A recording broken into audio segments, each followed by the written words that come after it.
Welcome to Haunt Weekly.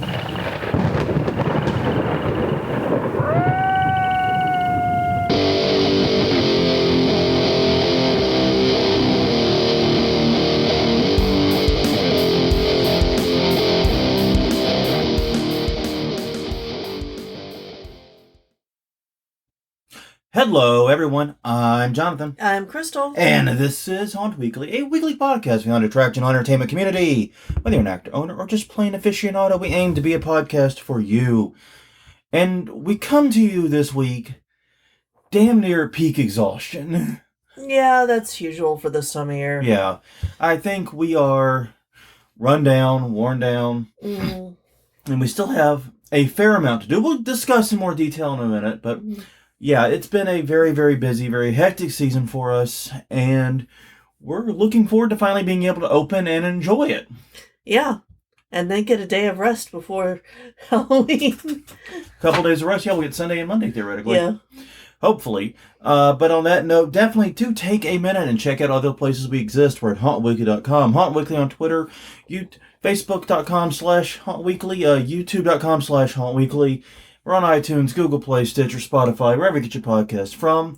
Please check us out and pay special attention to that Facebook page, as hopefully after season, we'll be making announcements of some live recordings we've been planning and wanting to do for a while, but have not had the bandwidth for. Yeah. So hopefully there's some things coming along for there. Well, I say this week we just skip straight to the question of the week. Sounds good. All right, because we've got a lot of news to get through. Yes. I'm sorry, I forgot. It's episode 412, divisible by 4, means it's time to do the news. There's so much news, though, we can't even do that gimmick properly. No. So anyways, every week we do ask a question a week, and last week's question a week was, how was your season going so far? A question I realized I may have been self-fulfilling, because no one's going to come on Haunt Weekly and talk about how shit their season's been. Yeah. But anyways, Chris Gay said he had the busiest opening night ever, Friday the 13th, but then had 2 rainouts with possibility of another. Luckily, their rain insurance has been kicking in just fine. Stage Fright said opening weekend was okay. Always hoping for bigger numbers, but second night was bigger, though slower. Though usually slower, yeah. Yeah. Seventh Gate Haunted House said much bigger than anticipated, which does not help because I have no idea what you anticipated. No.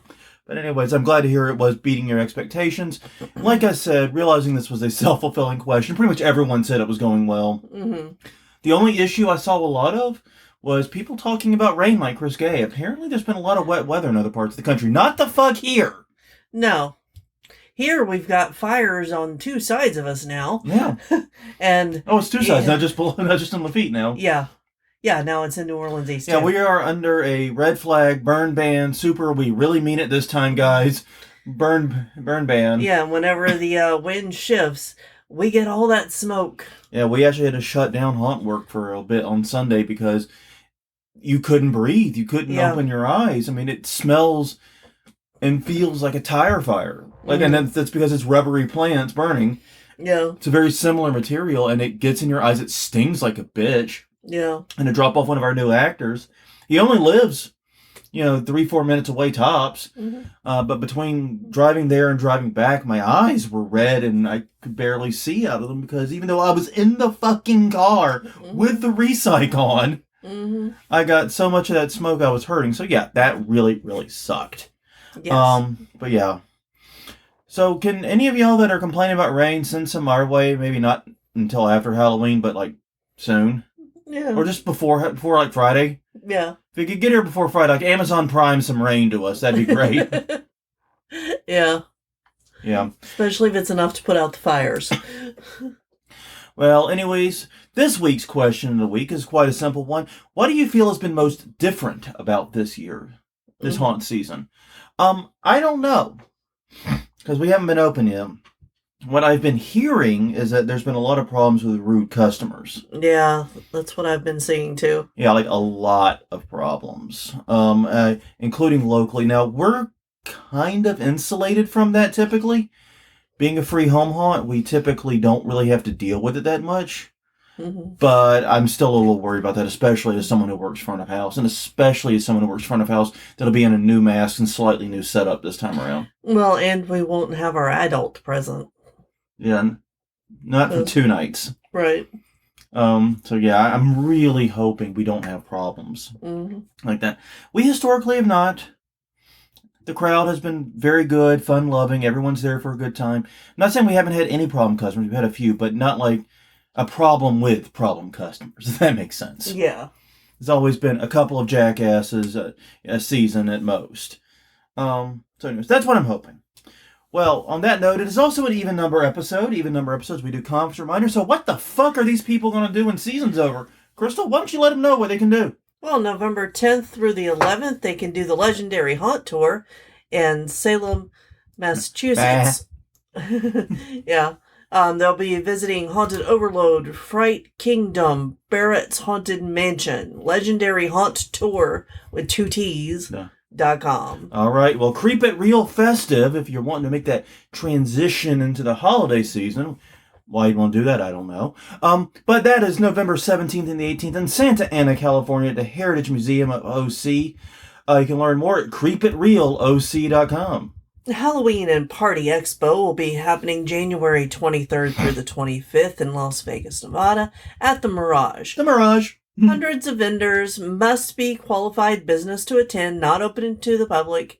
HalloweenPartyExpo.com for more info. All right. And finally, February 9th through the 11th, it's HauntCon 2024 in Daytona Beach, Florida. An interesting choice of locale. It'll be at the Hilton Daytona Beach oceanfront. There'll be a costume ball, a dinner and a show. My favorite kind of dinner, technically. And plus a $3,000 Haunt Cash giveaway. HauntCon.com for more details.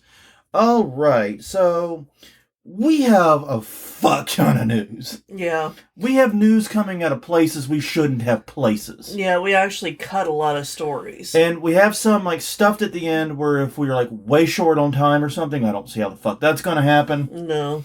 But if it does happen, we can delve into some of those. But yeah, but we do want to really quickly touch on a couple of things. First is we did make visits to some area haunts, Decomposed, run by our friend John Farrell. Visited there. And we visited Haunting on the Bayou. Both of these haunts having their second year this year. Second year of pro haunt on the Bayou. Well, they've both been home haunters for some time before. Right. But their second year's pro haunters. Definitely have a lot to talk about there. We're hoping to catch Rise. Unfortunately, it looks like Rise is going to have to wait till after season. We may make it that Sunday. Yeah. If they're open. I think they're open. But if they're not, we'll be going to flashlight nights. And I hate going on flashlight nights, but this season's been brutal. Yeah. I'm just not going to even try to couch that. No. Also, do want to say that Reckless Ben, we talked about him a couple of podcasts ago, doing his expose on McCamey Manor. Brilliant fashion, I might add. Has released his much anticipated new video. It came out earlier this week. We're not going to talk about it here. We don't really have time. I feel pretty confident we'll be talking about it soon. Yeah. If not next episode, the one after. Because I don't know when we're going to talk about our season. Yeah, I don't know. I don't know the order of the next few episodes because it's kind of confusing because we have an episode literally in the middle of our season. Because that Monday before Halloween is Monday the 30th is technically our next episode. So that's going to be interesting. So we'll see what we feel like then. But definitely we'll talk about it some. It's an hour-long masterpiece. I've got the link in the show notes. And speaking of which, just a heads up, this episode is being recorded like about 15 minutes before it goes public. Yeah. Literally. I did the unusual step of pre-preparing all the show notes and everything for it so that when we're done talking, quickly edit it, upload it, and get back out in the haunt and do some work. Exactly. Because we have a laundry list of small things that have to be done. Yeah, we're at the point of the year where we have plenty of time. Time isn't really the issue. It's overwhelming because we have all these small things that need to be done, none of which are particularly dangerous or bad for us. All right. Well, anyways, as we said before, it's episode 412. It is time to do the news. And we're starting off, as we usually do, with some heavier stories. Now, I promised to end it with something fun and light, if you let me get there. But we do have a lot of serious stories, actually. I'm just going to go. Yeah, there's a lot. So anyways, the first one, Scare USA owner charged with sexual assault of a child. This is an article on Yahoo News. It's from the Manitowoc Herald Times by Alice M. Schaefer. But basically, the police arrested John S. Schwartz Jr., the owner of Scare USA in Two Rivers, Wisconsin, for alleged repeated sexual assault of a minor. The victim is the one who filed the complaint. Said that they were sexually assaulted repeatedly since they started volunteering the haunt in 2016. Includes multiple allegations of sexual assault, many of which took place at the haunt itself, and others took place at these really, really creepy sounding sleepovers. Yeah. Yeah, definitely, I guess, trigger/content warning on the article. We're going to, because it goes into more detail than we're going into here. Mm-hmm. But basically, he's being held on a $50,000 bond. If convicted, he faces up to 40 years in prison and $100,000 in fines. Scare USA has been closed following the arrest, citing quote-unquote unforeseen circumstances. Yeah. If this story sounds familiar, you're probably remembering the Bloodshed Brothers saga from not that long ago. Yeah. And apparently the ongoing Bloodshed Brothers saga. Well, and unfortunately, there's a few of these stories every, year now. Yeah, well, what was frustrating with this one, and also the Bloodshed Brothers, is that this wasn't some random actor. No. This wasn't a customer that showed up and did things they shouldn't have done. Mm-hmm. This wasn't some random actor that wasn't vetted properly or wasn't being monitored correctly. This was the owner misusing their authority and their position to gain that access, to gain that trust. Right.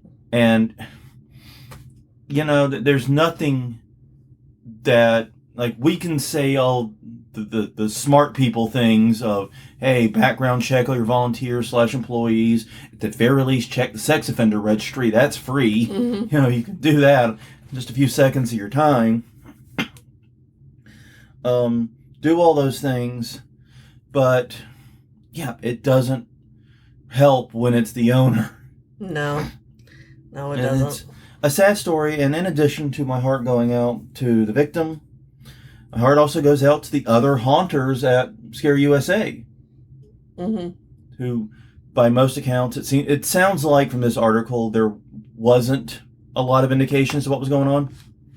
Yeah. It doesn't sound like there was much, so they probably were as blindsided as anyone. And now they have to wrangle with all the fallout from that, both internally and externally. Yeah. It's rough. Yeah. This is just a bad situation all around. So I don't know. It sucks, but as we'll see in a second, it's not the only story that's similar to this. No. Nice segue that I just ruined.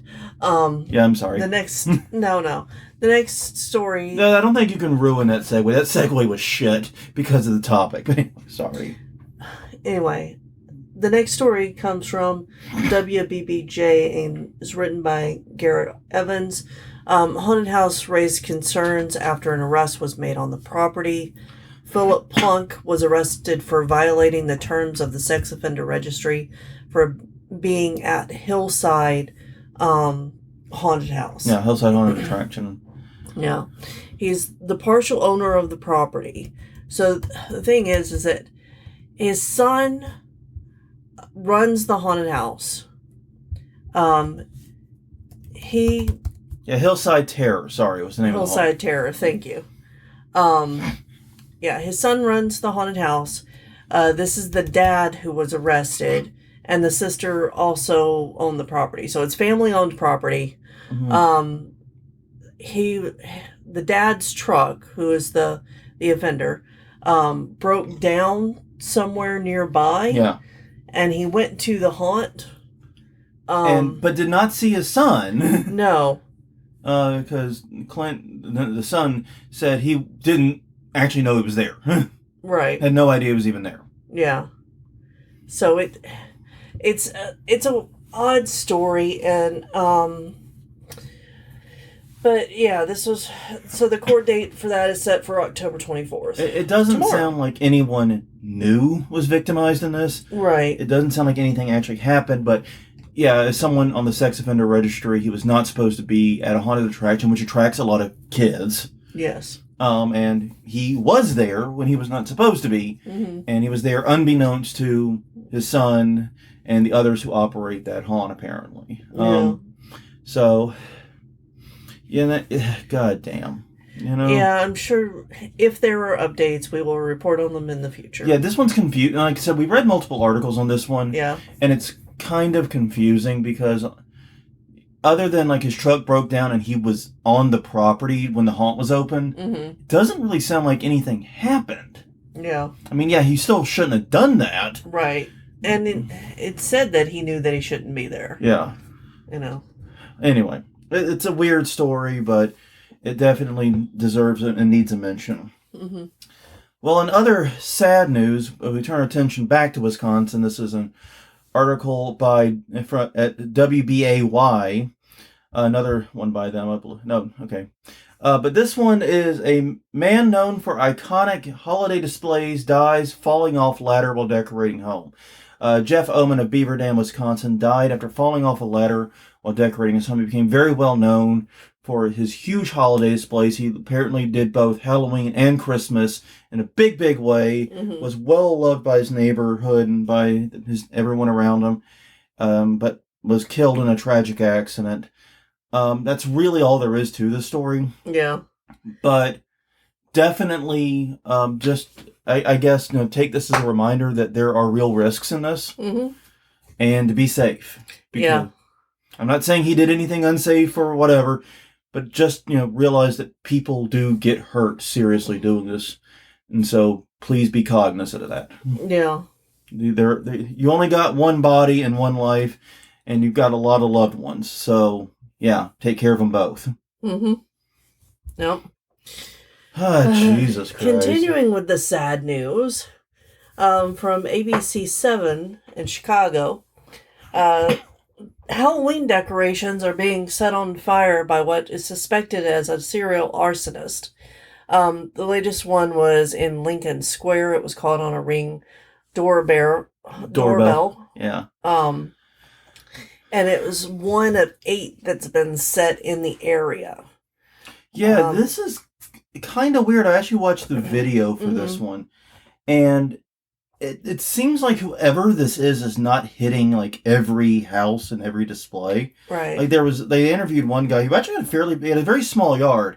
Before the yard he had a very big, bright display, and he'd been untouched, but other houses with smaller decorations had been hit. This is just fucked up. Yeah. This goes well beyond just simple vandalism. Because when you're burning decorations, you're risking burning people's houses down. Right, and injuring someone. Luckily, no one's been injured yet.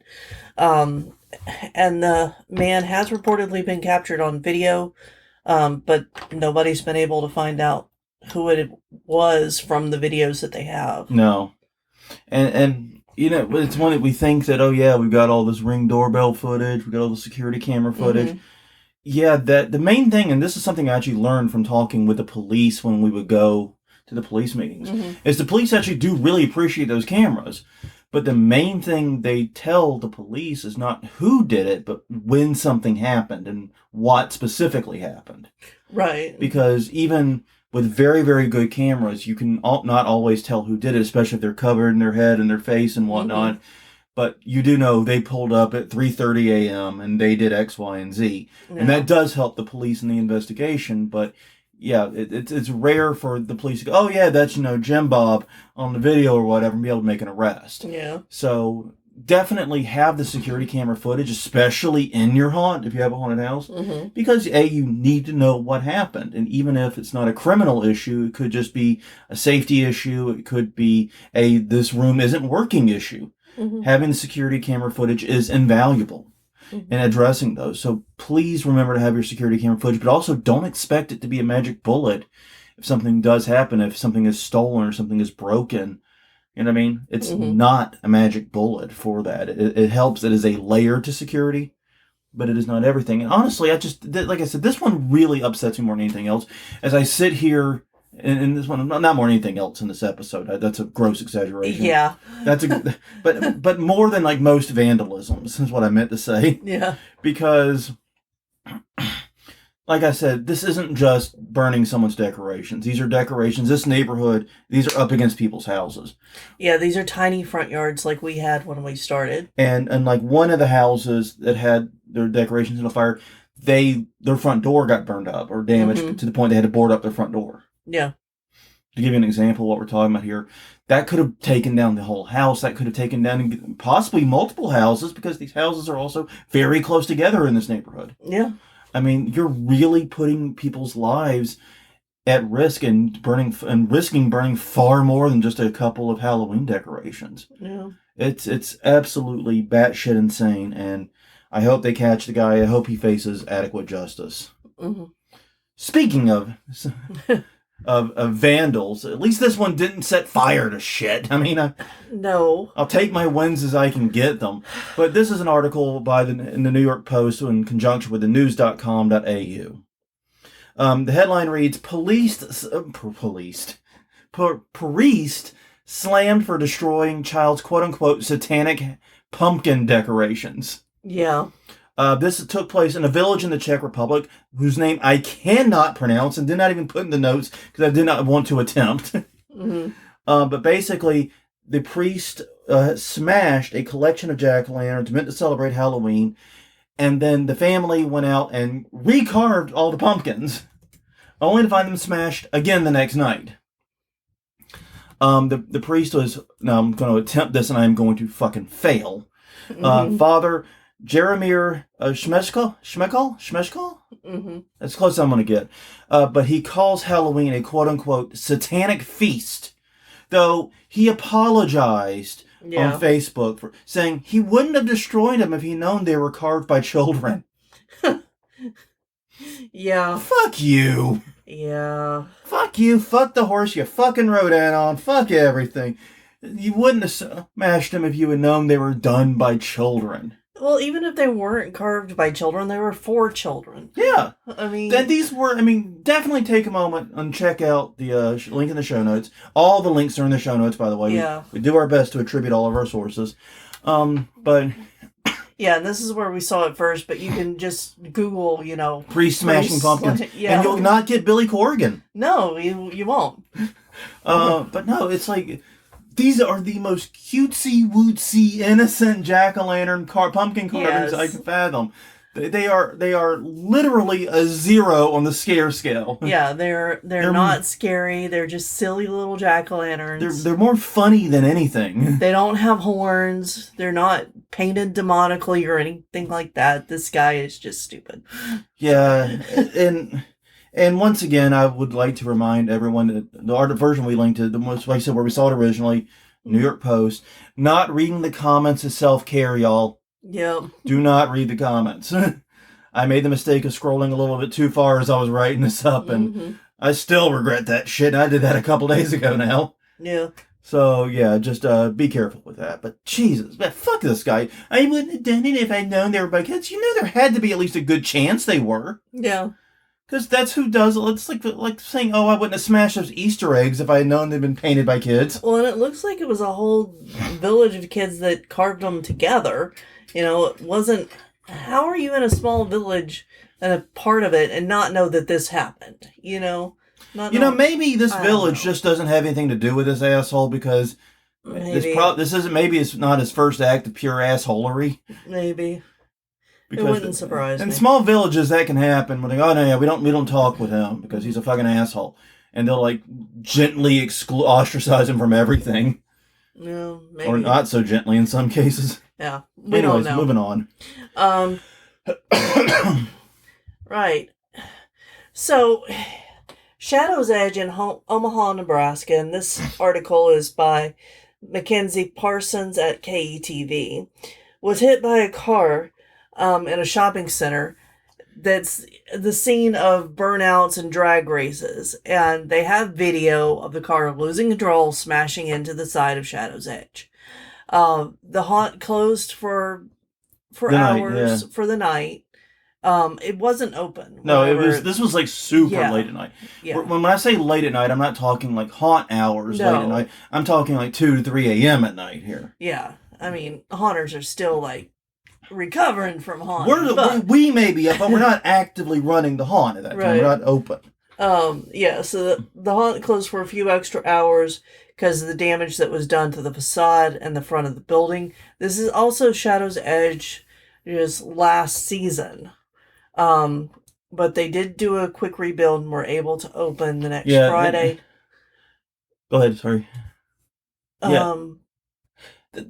This one also frustrates me a lot. Yeah. Because apparently the haunt is like in this like shopping center with the big central parking lot, and like you said, they do drag races and burnouts, and you know what, I'm not into that shit personally, but also as long as you're not interrupting, like doing damage or interrupting people's sleep or harming others in some way, I don't really give a shit either.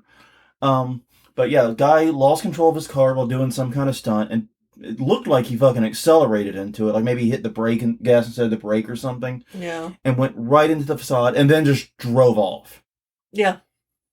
Totally hit and run to this place. And they were able to rebuild, but it was a very nice facade. They had a nice, like, it looked like a Cajun cottage or a swamp cottage facade with a little porch. Yeah, it looked like a dilapidated building that wasn't actually until the car hit it. Yeah, and that's the funny thing is because the car pierced the facade, it looked more modern after the accident than before, which, that's how you damage a haunt, I guess. But yeah, they were able to really bust ass and get open again, and basically they didn't miss any open time because this happened after they closed for the weekend. Yeah. And they had basically the whole week to do the rebuild, and I know it was a lot of fucking work. Yeah. But I'm glad they were able to pull it off and get out there, and I really do hope they catch that driver, because people who hit and run, even on just property damage, shit really pisses me off. We have a problem with that in New Orleans right now, because we have so many uninsured drivers that if you get into a car accident, there's zero guarantee the other person's actually sticking around for it. Yeah.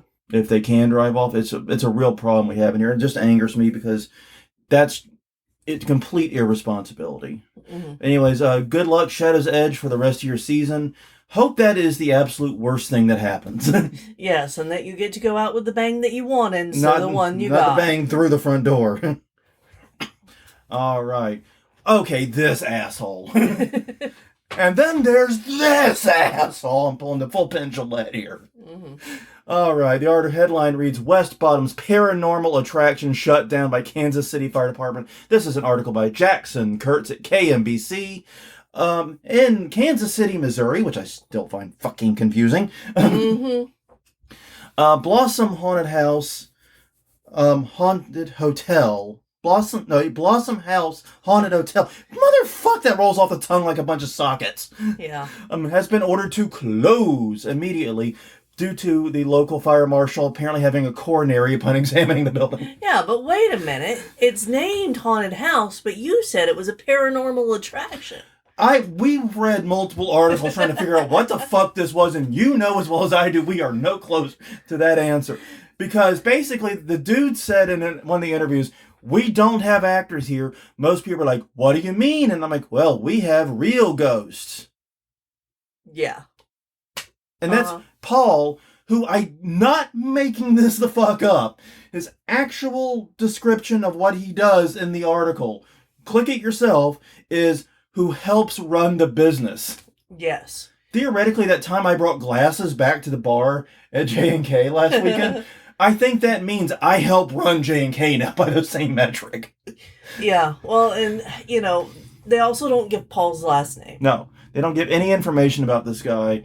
But basically, they had what looked to be a 5-story building that is in serious dilapidation. Yeah. And they apparently are actually working on it, trying to fix it up, but they were opening it as some kind of bizarre haunted attraction.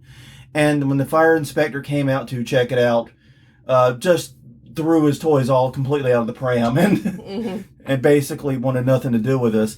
But basically issued a emergency order to vacate. Yeah. And a stop work order at the same time. And Paul was very indignant about this. Yeah. Saying this is a bunch of bullshit. And that we put signs up to tell people where they can and cannot stand. Yeah, exactly. So you're in dilapidated building in an active construction zone and you have customers going through. Yeah, that In a doesn't dark sound, place. Yeah, that doesn't sound safe at all. Never rely on customers reading your signs for their safety. No. No, you have to make stuff safe. You can't rely on customers. Even if we know that in our little home haunt, then I think that should be something supposedly 5-story paranormal experience should have figured out. Yeah, you would think so. Yeah, this is oh my god. It's such a huge advocate for haunt safety. This story just drives me right up the wall. All right, but moving on. All right. Local Area 13 haunted attraction was shut down for its season.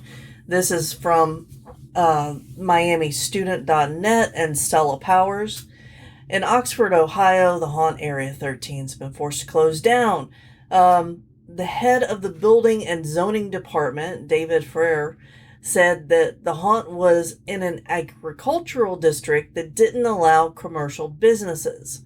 The haunt opened anyway, despite receiving warnings. Not warning, warnings. Yeah, multiple, plural. Yes. They had not had a fire inspection or a building inspection and were eventually hit with an injunction. Guys, don't do this shit. That's just dumb. It is completely dumb.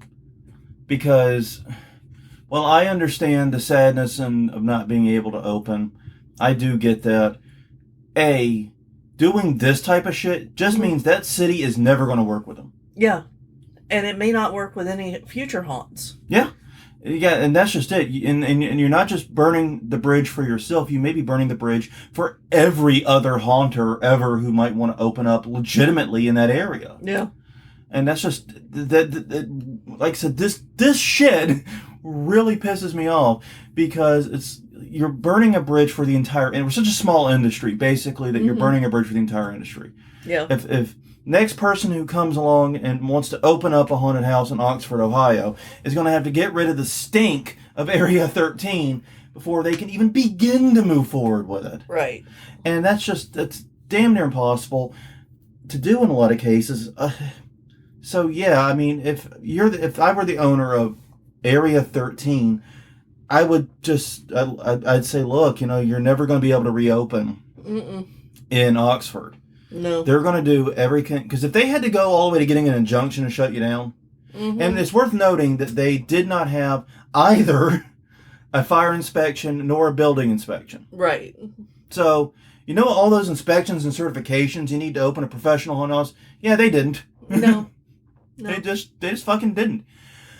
They had no inspections done, no certifications, opened anyways, got shut down, and I'm pretty sure if the owners of that wanted to open up again and want to, quote unquote, do it right in the future, they're going to find pushback at every single level. In a town like this, that is legitimately a death sentence.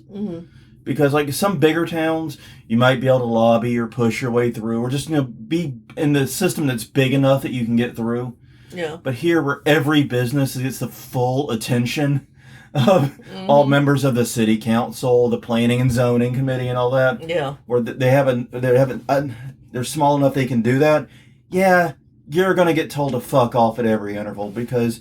You need the good favor of the town you're in to open, because no matter how legit you think you do things, there's always something. If they don't want you there, they're going to find a reason for you not to be there. Basically, is what I'm getting at. And a good example is Ellie. They obviously want Ellie's yarn store there because she finally got her fire inspection. It took fucking ever. Been trying to get it, but she was allowed to open without it.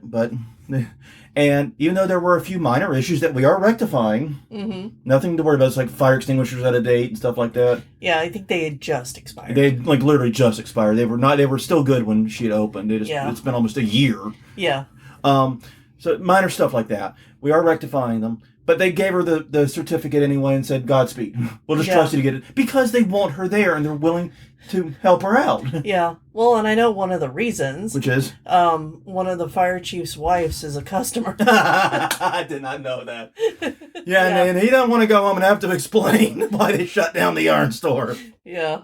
So, yeah, that's the difference. When when your neighbors and your city government want you there, Yeah. they will do anything they can to make it happen.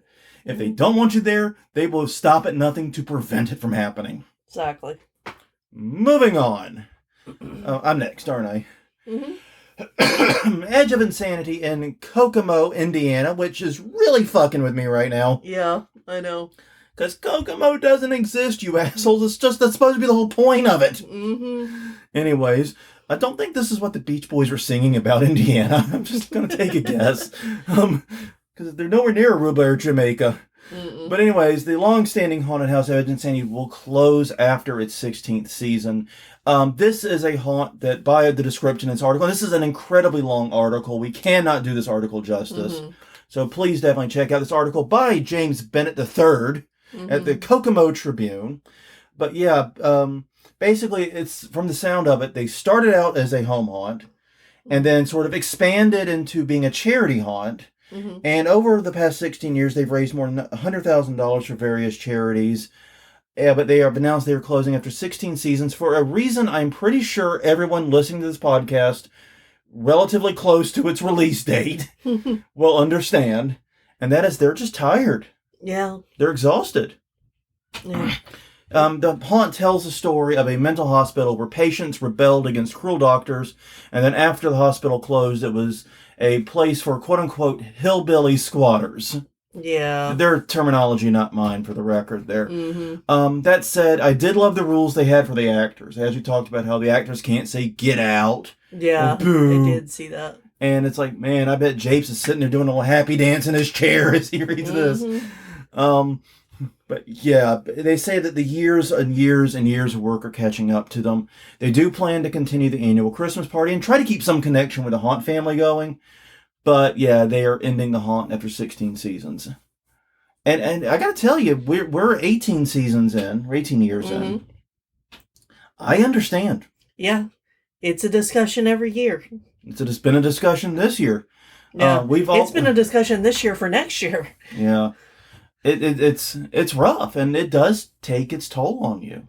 I know I'm feeling worse for the wear than usual, but I'm just glad we're in a reasonably decent place. Yeah, me too. So yeah. Now, can I take this one? Yeah. Because I know this is out of order, but I'll let you have. Well, that's because you took the odds and left me the. I didn't mean I shuffled it around at the last second and forgot who was who. I know. But I want to take this one, and I'll give Crystal the last one, which is the happy one. Oh, yay. So Crystal will get the happy one. Everybody say yay. Yay. But I wanted to take this one because I like to picture all of you, our dear listeners out there. Maybe you're alone, but maybe you're in a room with perhaps other haunters. Maybe you're listening to it while you're working on or building or doing something with your haunt. If so, and you have other haunters running, gather them around. I want to play a game. We're going to play a game. Because I'm going to read you the headline to this article. And I'll go ahead and tell you it's by Jamie Ostroff at WCMH, just to get that out of the way. I'm going to read the headline, and I want you all in unison to say the name of the company it's about. Because I'm going to wager most of you can do it pretty easily. Are we ready, kids? All right. Pause if you need to. Here we go. Customers describe scary experiences ordering from this Columbus haunt business. I'll give you a second to answer. Oh, what, you already did? Yes, they're talking about Scare Factory. Oh, man. This is wild to see this story get local media coverage, fairly significant local media coverage. Yeah, because the haunt industry's been talking about them for a while. You know, I remember, true story, when we were at Transworld, and I went and explored the floor by myself and ended up in there once on my own. I was actually at the Scare Factory booth. And I was looking up, and I was generally admiring one of the props, one of the flying props they had. They had some huge shit there. And I remember someone came up beside me and said, "Man, that looks good, but I'm never ordering anything from these fuckers." He didn't say it like to me, but he said it loud enough that I'm pretty sure everyone around them heard it. You know, basically, so yeah.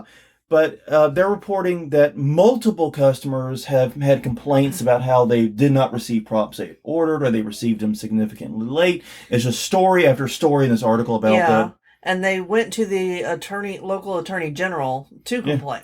Yeah, and and they said there's been 5 separate complaints with the attorney general. Those are just the ones that got escalated that far. Yeah. But yeah, there's plenty of stories of missed deadlines and undelivered goods and low quality deliveries and everything else you can think of. But then came the part I didn't know. Yeah. This is the tea part. And I can't spill the tea because it's already on a public website. Exactly. So we're not spilling tea here, but redistributing the tea. No. Because basically, it's owned by David Fockman. In 2022, he was delinquent of more than $65,000 in local taxes and $13,000 in state taxes. And then in 2021, he pleaded guilty for failing to pay $540,000 in federal taxes. Yeah. Jumpin' Jesus. Mm-hmm. I don't have anything to follow that. Well, I mean, he was sentenced to 16 months of home confinement. Mm-hmm. But here comes the real kicker. He received special permission to go to Transworld in 2022. Yeah. So not last year, not the previous Transworld, the one before. He was only there on special permission from the court to go to the conference. And this further proves what I've been saying all along. Nobody goes to jail for tax evasion because the IRS wants your fucking money, not your ass in prison. Mm-hmm. They have priorities. And so, yeah, of course they let him go to Transworld because that's where he makes most of his sales and may be able to pay some of those taxes he owes. Yeah, but I don't get it. No, I don't understand because this is such an egregious thing and there are so many complaints before they allowed him to go. Yeah.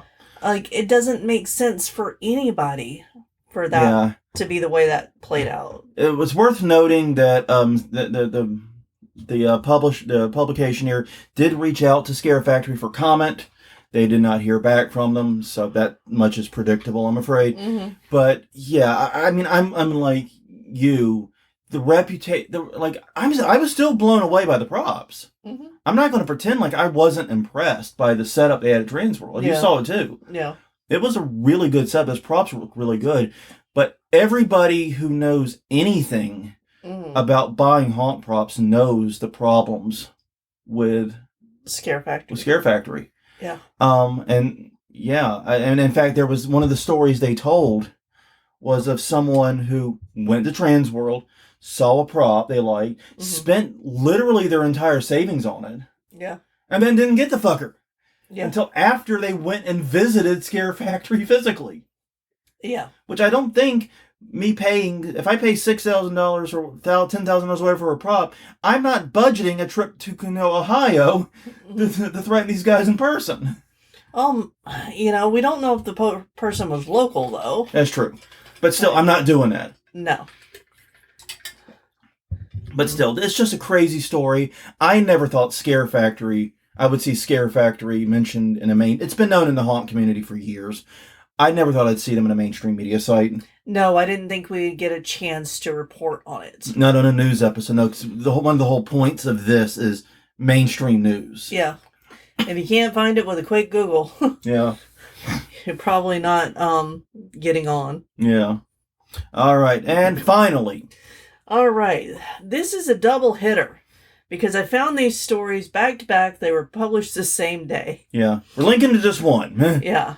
So the one that we're linking to is the KSTU KPTV.com article. Yeah, I don't know how that works either, but it is what it is. It's like the last one. The city has ordered, and this is Grantsville, Utah. The city ordered a Halloween display to be taken down because it was too risque for the neighborhood. Which was at least what the headline and people behind the display claimed. Right. And Christopher Fujishin. Yep. I'm hoping that's close. Fujishin. I guess. Fujishin? I don't know. Anyways, moving on. Christopher, we're sorry. Yes. He put up a pole dancing skeleton on a city street sign, but was ordered to take it down. Yeah. City says it didn't care about the content, but it was about the use of the city property, and they had been getting, some complaints about it from the neighbors. So he moved them off of the city property and into his front yard. He's made the display bigger and added more lights and more skeletons. And the neighbors have rallied around him and dropped off their decorations because they want him to continue making it more elaborate. And the quickest description is that it's a pole dancing skeleton with a bunch of skeletons sitting around with dollar bills. Yep. That's really about all it is. And the thing about it is they said, oh, it had nothing to do with the fact that it was quote-unquote risque. It was the fact it was attached to city property. That may have been the law. Yeah. But laws like that get enforced very selectively. Mm-hmm. And I suspect the reason it got enforced here was because of the complaints, because of the risqueness. Mm-hmm. I'm pretty sure of that. So anyways, it ended up being quite a happy story. Moved it, made it bigger, and I've got to say, looking at the video, looking at the photos, I'm impressed with the skeleton work in this. I want to know how the fuck they got the skeleton on the pole in that position, and with that wig staying on. Yeah, the wig staying on is the skeleton's basically upside down. Yeah, I don't know how they did that. They must have used a lot of glue. I am fucking impressed with it. I genuinely admire the craftsmanship of this display. You know, you can argue whether it's in good taste or bad taste. I mean, the whole thing in Haunters Hangout right now about that we'll probably jump in on a later week. But yeah, basically got kicked off the city property, put in his front yard, made it bigger, made it better, and all the neighbors started contributing new decorations. I love it. Yep. I just love it. It's a great story. It's a happy ending. Something for us to celebrate. Oh, God, did I just say that? Yes, you did. Good night, everybody. On Weekly's over. Jesus fucking Christ. It's been a long season. Yes. Anyway, that's all the news we had. We have a couple of minutes, but I don't think we have enough to go through any other. No, there's a lot of haunts doing things for charities that are really good. Mm-hmm. There's a couple of mentions of some of our friends that were in articles and things. There was a really great Good Morning America bit about haunted house actors explaining how they scare you. Yeah. Look that up. Check it out. I don't have much to add to it. Yeah. There was also a Dallas Observer article interviewing Alan Hops. Yep. So that one definitely worth checking out. And in fact, that's all I've got to add to it. Hi, Alan. There's your interview. That's wonderful. Yeah. So yeah, definitely there's been a lot of great articles about it, but the problem is we kind of have to skip those because this haunt's turning 20. This haunt's raising money for such and such charity. Yeah. This haunt's doing, and that's just it. We do so much, and I know these news episodes, especially in season, can feel so negative because the news that stands out from that background noise of haunts doing awesome shit is all the negative stuff. Yeah. But yeah. Which we do have to cover. Yeah. But that means that some of this wonderful, happy stuff has to take backseat. Yeah, and you know what? If it's slow next week, maybe we'll come back and pick a few of these up. Yeah. Because oftentimes November is a slow time for haunt news. Yeah. So if it is, we'll come back and pick some of these up. We got them in our show notes, so we know where they are and what's up. But yeah, there is a lot of good news, I swear, on it. It's just that what stands out and what, frankly, gets the most attention when you search for haunted attraction news and haunted house news. Yeah, it's going to be the bad stuff. That's just unfortunate. That's the nature of news in general. It has nothing to do with us. No. So just keep that in mind. Haunts are still doing great things. Y'all are still doing amazing stuff. The shitheads are what make... You know, the old adage, if it bleeds, it leads type thing. It's still true, unfortunately. Well, on that note, everyone, thank you very much for joining us for the past hour. I have no idea what our next episode is going to be. What's up? I forgot about that story. What? The New York house that had the amazingly realistic fire that got the fire department called. Yeah. But anyway. There's actually two stories about that.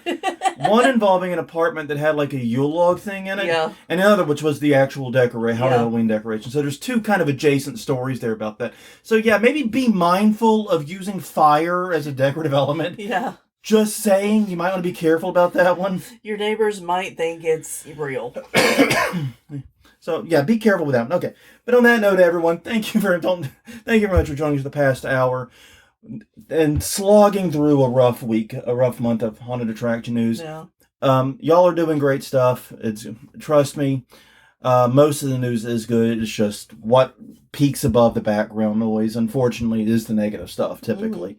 But if you want to check out more positive stuff, go all the places we are. HauntWeekly.com, HauntWeek on Twitter, HauntWeek on Facebook, YouTube.com/HauntWeekly. We're on all the major podcast distribution platforms. Feel free to check us out.